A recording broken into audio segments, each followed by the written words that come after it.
ఏమైందమ్మా? ఎందుకు ఏడుస్తున్నావు?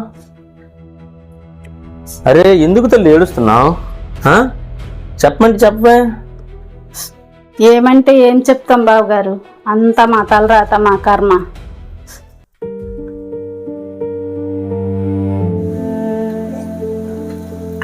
ఏమైంది కళ్యాణి? ఆ ఒక్క నిమిషం నిబంధన ఉంది కదా బాబు గారు, ఆ నిబంధన వల్ల ఈ పిల్ల ఎంసెట్ ఎగ్జామ్ రాయలేకపోయింది.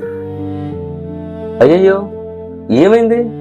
ఏం చెప్తాం బాబు గారు, ఇచ్చిన టైం కన్నా 3 నిమిషాలు లేటుగా వెళ్ళిందని ఎగ్జామ్ రాయనివ్వలేదు. అరే ఎంత పని అయిపోయింది. అయినా ఎగ్జామ్ కదమ్మా, వేగంగా లేచి బయలుదేరాలి కదా.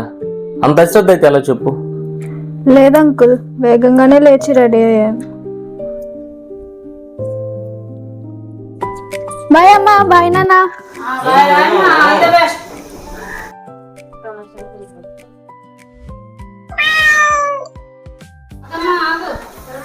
ఏంటమ్మా, ఏమైంది? పిల్లి ఎదురు వచ్చిందమ్మా, మంచి శకునం కాదు. దా లోపలికి. పిల్లి కాలు కడుక్కొని కాస్త మంచినీళ్ళు తాగి కాసేపు కూర్చొని. అమ్మా, లేట్ అయితే మన ఊరు నుంచి వెళ్ళే బస్ మిస్ అవుతుంది. మళ్ళీ గంట వరకు బస్సు ఉండదు. ఒక్క నిమిషమే కదమ్మా, వెళ్ళు. అలా లేట్ చేయడంతో బస్సు వెళ్ళిపోయింది అంకుల్. ఆటోలు కూడా రాలేదు. అరగంట తర్వాత ఒక ఆటో వచ్చింది. అక్కడికి వెళ్ళేసరికి 10 గంటల 3 నిమిషాలు అయింది. దాంతో నన్ను ఎగ్జామ్ హాల్లోకి రానివ్వలేదు అంకుల్. అయితే ఆ ఒక్క నిమిషం నిబంధన వల్ల పరీక్ష రాయలేకపోయినా అంటావు? అవును బాబు గారు, ఆ ఒక్క నిమిషం నిబంధనే దాని కొంప ముంచింది. దాని కొంప ముంచింది ఆ ఒక్క నిమిషం నిబంధన కాదమ్మా, నీ చాదస్తపు ఆలోచన, నీ మూర్ఖత్వం, నీ మూఢనమ్మకాలు పిచ్చి.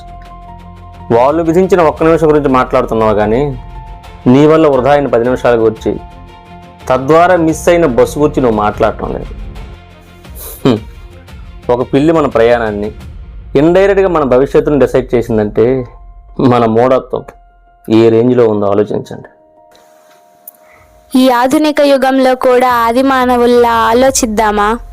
మూఢనమ్మకాలతో, మూర్ఖత్వంతో ప్రవర్తిద్దామా? ఆలోచించండి ఒక్క నిమిషం.